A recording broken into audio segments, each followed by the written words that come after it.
Hello प्यारे बच्चों, कैसे हो आप। उम्मीद है आप अच्छे होंगे, पढ़ रहे होंगे। पढ़ते रहिए निश्चित रूप से, हम आपके साथ हैं। जो भी आपकी परेशानी है उसको हम समझ सकते हैं, इसलिए आपकी परेशानी को हम हमेशा दूर करने का प्रयास कर रहे हैं। तो हम लोग पढ़ रहे थे सॉल्यूशन, और सॉल्यूशन में हम लोग देख रहे थे concentration terms.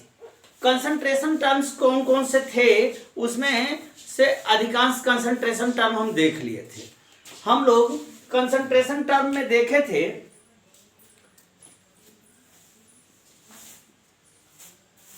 Volume by volume percentage, volume weight by volume percentage, molarity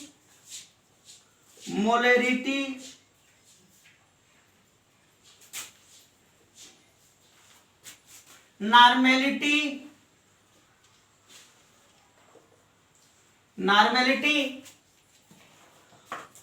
और देखे थे फॉर्मेलिटी।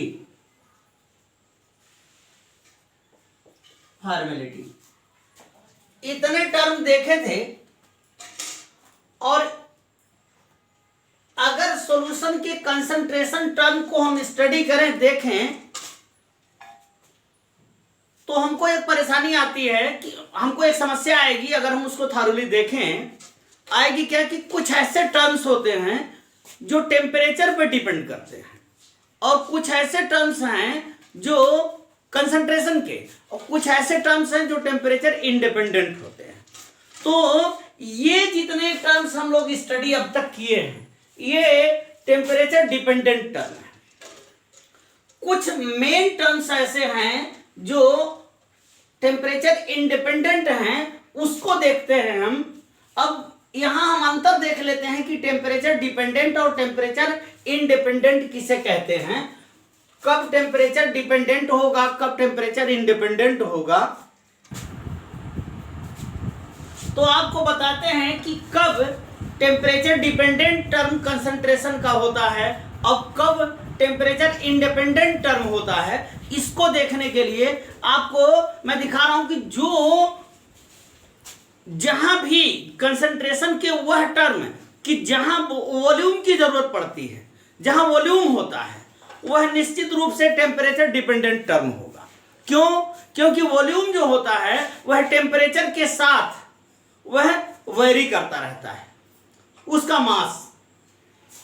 तो जहां भी होगा वॉल्यूम, जहां भी आएगा वो उसका टेम्परेचर चेंज होने पे, जैसे आपके घर में पड़ा हुआ कोई अगर तेल का शीशी है या कोई लिक्विड है, जो लिक्विड है तो उसको हम मेजर किस में करेंगे, लीटर में करेंगे, लीटर में। तो अगर उसके वेट को देखें तो टेम्परेचर निश्चित होगा कि इतने टेम्परेचर पर वह इतना लीटर होगा। जैसे एग्जांपल के लिए मैं आपको दिखाता हूं यहां एक चीज।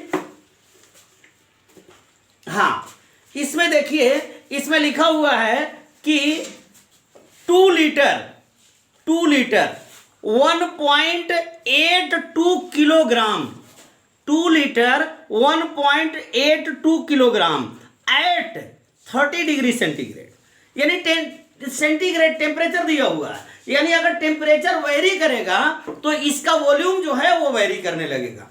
तो इस आधार पे हम कह सकते हैं कि टेम्परेचर डिपेंडेंट टर्म जो है, जहां भी वॉल्यूम आप देखिएगा वह निश्चित रूप से आप जान लीजिएगा कि ये टेम्परेचर डिपेंडेंट टर्म है। और कुछ ऐसे टर्म्स हैं कंसंट्रेशन के जो टेम्परेचर इंडिपेंडेंट, यानी ये इन्हें आप कह सकते हो, ये टर्म जो है वह ये टेम्परेचर डिपेंडेंट टर्म है, डिपेंडेंट, यानी ये टर्म जो है वह टेम्परेचर के साथ वेरी करेंगे। लेकिन कुछ ऐसे कंसंट्रेशन के टर्म हैं जो टेम्परेचर पे डिपेंडेंट नहीं होते हैं। जैसे आपका वेट है, आप मान लीजिए कि आप 60 केजी के हो, तो 60 केजी के हो तो क्या गर्मी में आपका वेट 60 केजी होगा और ठंडक में कुछ वेरी करेगा? नहीं। यानी जहां वेट की बात आएगी वहां टेम्परेचर से लेना देना नहीं रहेगा, केवल वॉल्यूम वेरी करेगा, न कि उसका वेट वेरी करेगा। तो तो वेट जहां पे जिसमें वेट से रिलेटेड जो टर्म होगा वह टेम्परेचर के साथ डिपेंड नहीं करेगा, टेम्परेचर से उसका रिश्ता नहीं रहेगा। जैसे अगर यही परसेंटेज आप लेते हो, percentage weight by wait in percent अगर आप बताते हो तो यह टेम्परेचर इंडिपेंडेंट टर्म हुआ। दूसरा टर्म आपको मैं आगे बताने वाला हूं, मोल फ्रैक्शन। मोल फ्रैक्शन आगे हम लोग चर्चा करेंगे कि ये क्या होता है। मोल फ्रैक्शन इसे एक्स से डिनोट करते हैं। तीसरा और टर्म आप कह सकते हो मोलेलिटी। मोलेलिटी इसे स्मॉल एम से डिनोट करते हैं। ठीक, तो ये सब टर्म्स जो हैं यह टेम्परेचर इंडिपेंडेंट टर्म है। तो अब तक हम लोग देखे थे कि टेम्परेचर डिपेंडेंट टर्म देख रहे थे, अब टेम्परेचर इंडिपेंडेंट टर्म देख लेते हैं। हाँ, एक चीज है, टेम्परेचर डिपेंडेंट और टेम्परेचर इंडिपेंडेंट टर्म में थोड़ा सा आपको कहां पे आपको परेशानी होती है।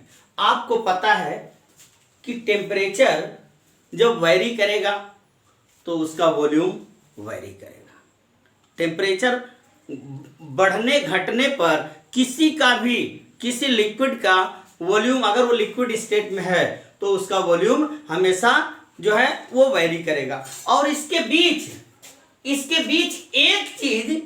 एक फैक्टर काम करता है जो इसको वैरी करने का जिम्मेदार है। क्या है वो? है डेंसिटी। यानी चाहे हम इधर से इधर जाएं या इधर से इधर जाएं, इसके लिए एक फैक्टर काम करेगा। वो क्या है?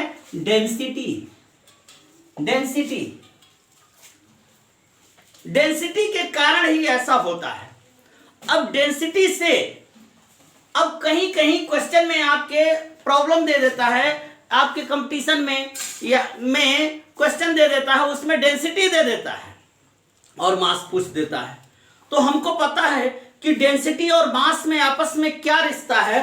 तो इसके लिए अब देख लेते हैं। पहले ये देख लीजिए कि डेंसिटी को, अगर डेंसिटी के फॉर्म में मोलरिटी हमको कैलकुलेट करने के लिए दे दिया या नॉर्मलिटी कैलकुलेट करने के लिए दे दिया, डेंसिटी उसकी दे रखा है, तो डेंसिटी से हम कैसे रिलेशन देख सकते हैं। इसके लिए तो आपको एक छोटा सा एग्जांपल देते हैं क्वेश्चन, और उसके थ्रू कराते हैं, आप समझ सकते हो इस चीज को।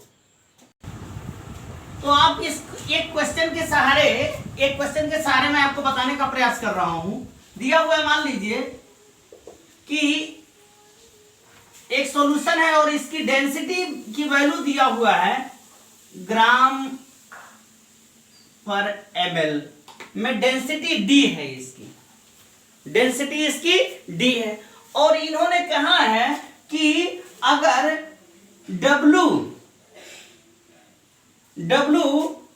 परसेंट सोल्यूट इसमें डिसॉल्व है, W परसेंट सोल्यूट इस सॉल्यूशन में डिसॉल्व है, तो इस कंडीशन में उसकी मोलरिटी बताइए।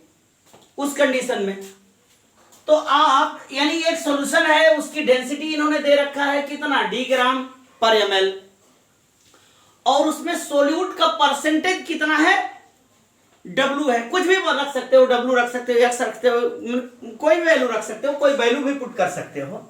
तो इस कंडीशन में इसकी मोलरिटी हमको देखना है।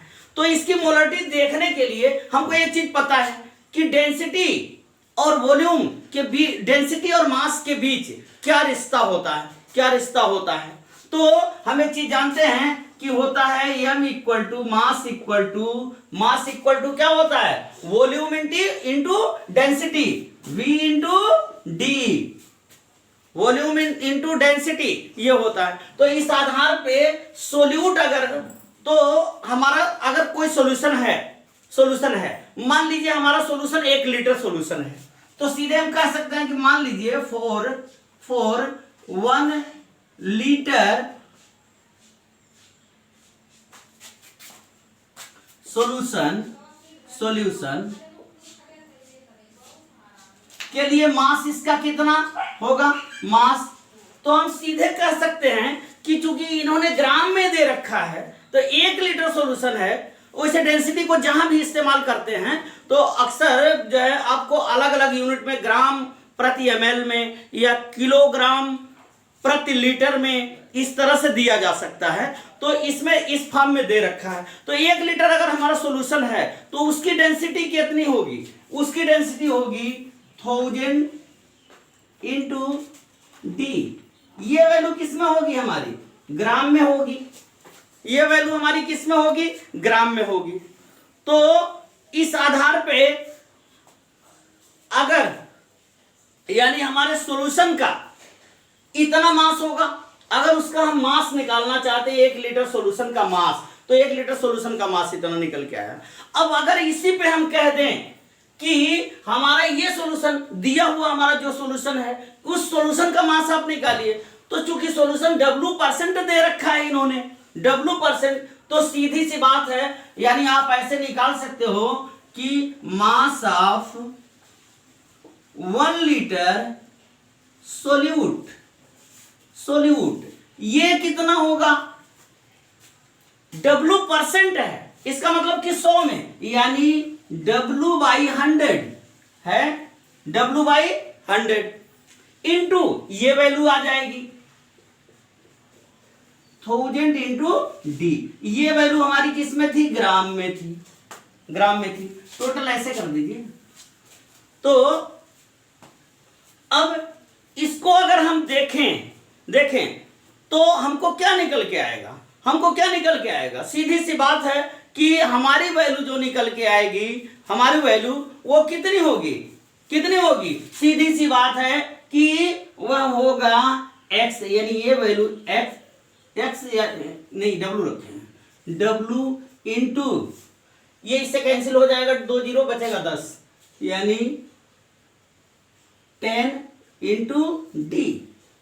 ये वैल्यू हमारी निकल के आएगी किसके लिए? Mass of 1 litre of solute, mass of 1 litre of solute, इसके लिए। अब हमको एक चीज पता है कि number of mole of solute क्या होता है। अगर किसी सोल्यूट का मोल नंबर ऑफ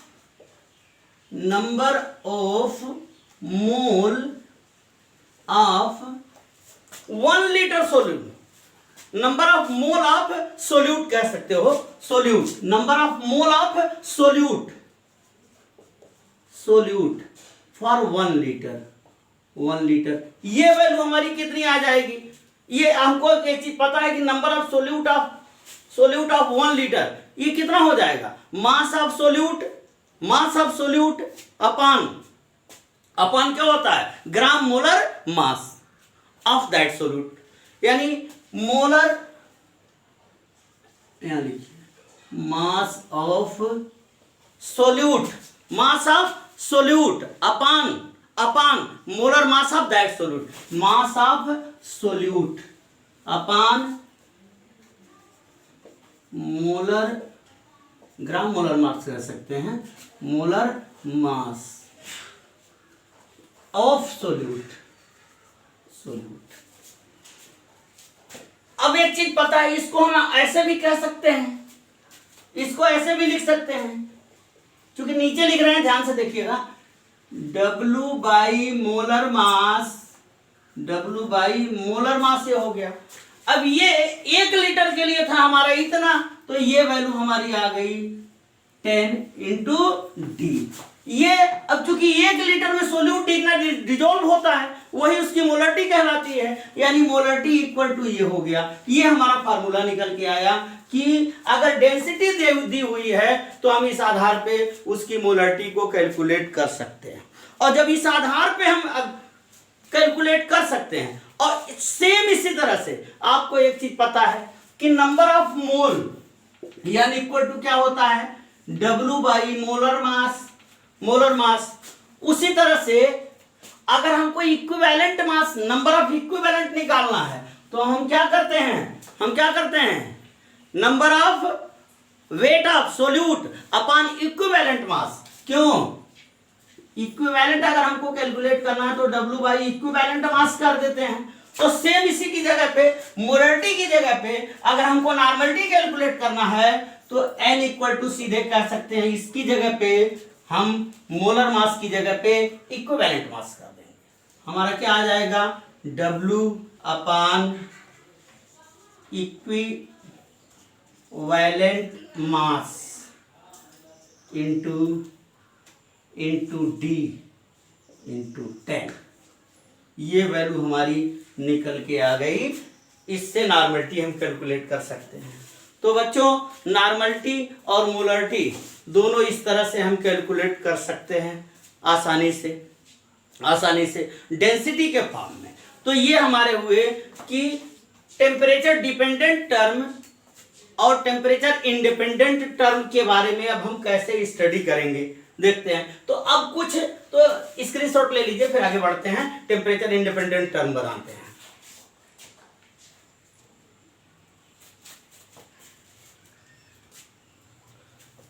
अब अगला कंसंट्रेशन टर्म हम देखते हैं, जो टेम्परेचर इंडिपेंडेंट टर्म है। टेम्परेचर से इसका ये अफेक्टेड नहीं होता है। उसमें से एक टर्म देखते हैं जो काफी इंपॉर्टेंट टर्म है, आगे उसकी जरूरत भी पड़ने वाली है ज्यादा। वो क्या है, मोल फ्रैक्शन। मोल फ्रैक्शन को एक्स से डिनोट करते हैं। मोल फ्रैक्शन है क्या चीज, पहले तो आप ये देख लीजिए कि फ्रैक्शन किसे कहते हैं। आप जानते हो फ्रैक्शन किसे कहते हैं। फ्रैक्शन सीधी सी बात है कि किसी का रेशियो ही क्या कहलाता है, फ्रैक्शन कहलाता है। तो सेम उसी तरह से मोल फ्रैक्शन को आप कैसे डिफाइन कर सकते हो, यानी आप सीधे कह सकते हो, आप लिख लीजिए mole fraction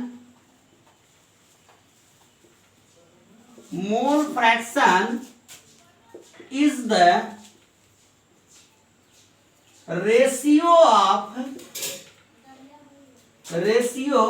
of any component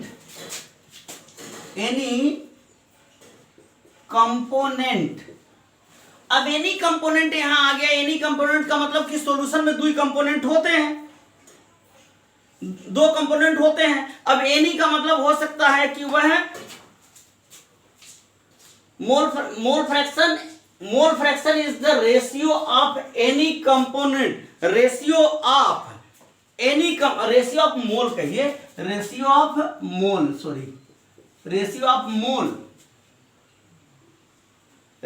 of mole sorry यहां लिखना चाहिए था मोल, फिर से लिख देते हैं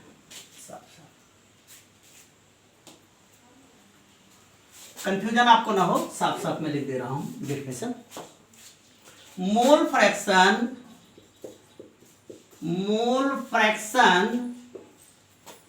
is the ratio of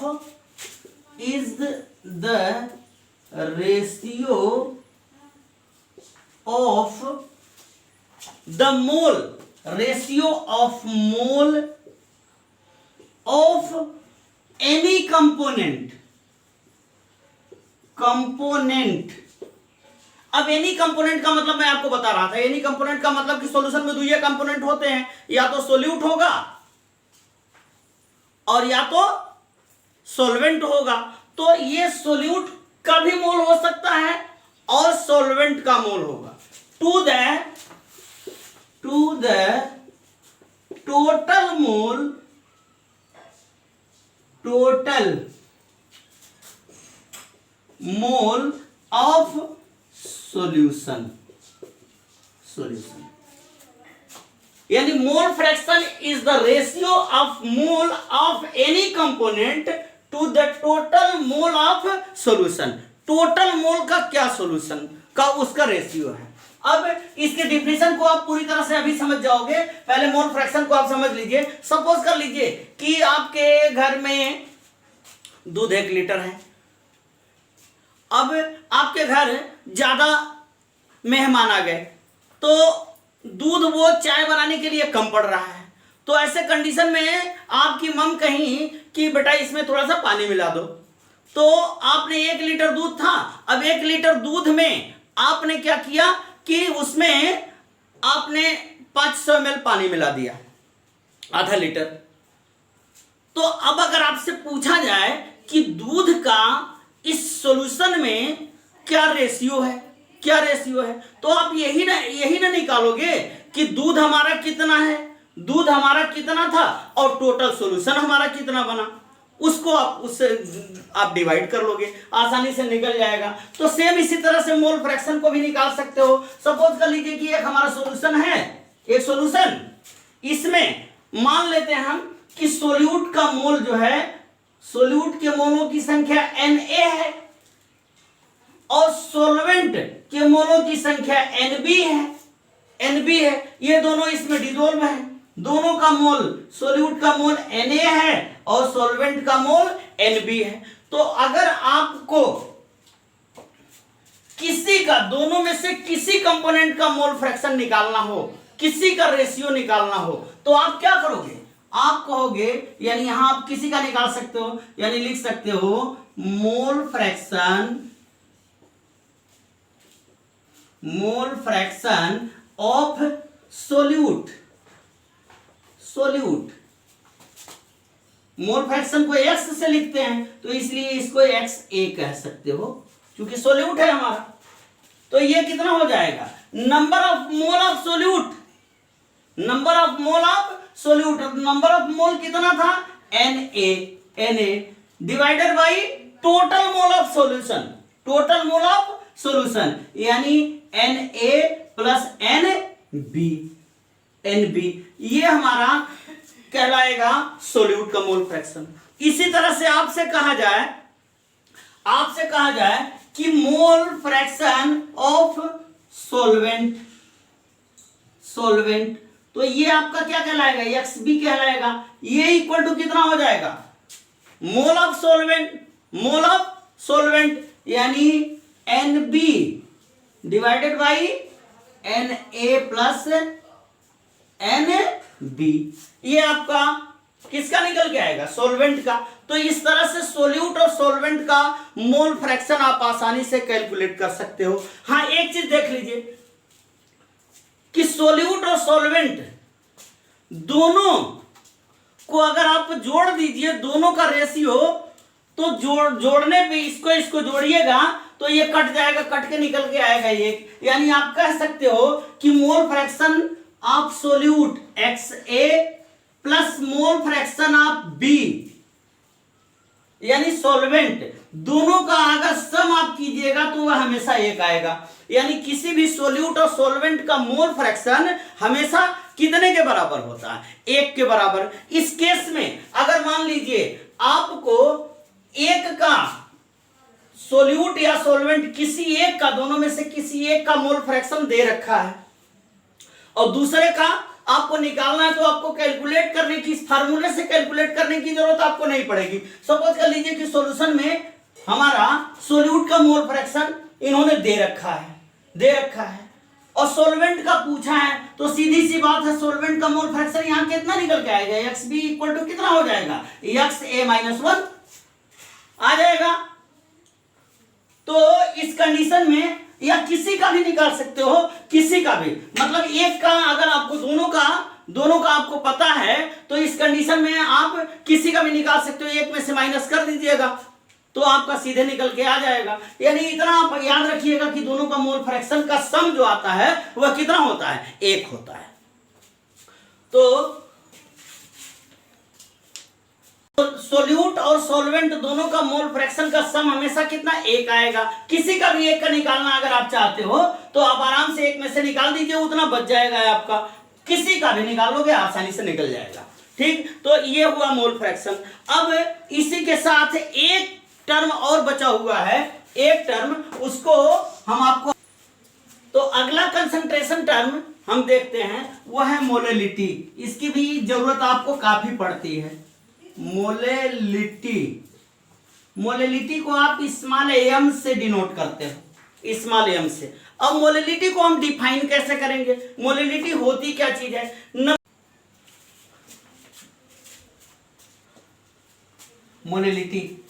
molality को हम कैसे डिफाइन करेंगे, नंबर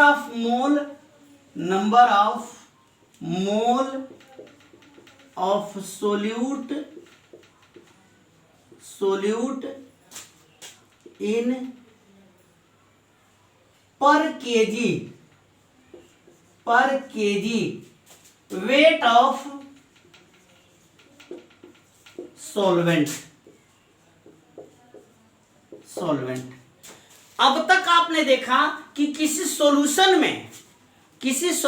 में कितना सोल्यूट घुला हुआ होता था, लेकिन यहां आपको एक चीज, सेम वही चीज है, लेकिन यहां एक चीज काफी डिफरेंट है। क्या? Number of mole of solute dissolve in पर केजी वेट ऑफ सॉल्वेंट में इसको, यानी आप सीधे कह सकते हो कि मोलेलिटी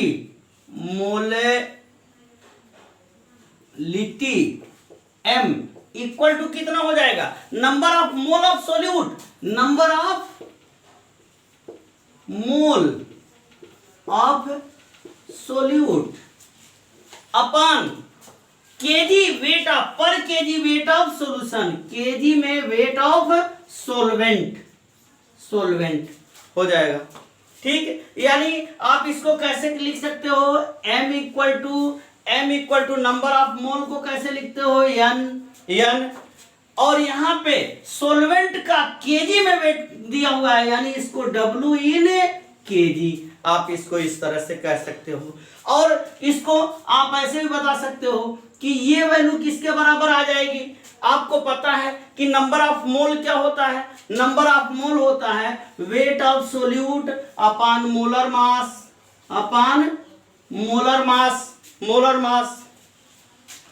मास इनटू वेट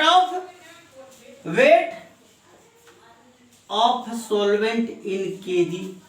अगर यही वैल्यू हमारी ग्राम में होती तो हमको क्या करना होता है? W by molar mass into W इन ग्राम, यहां पे हमको 1000।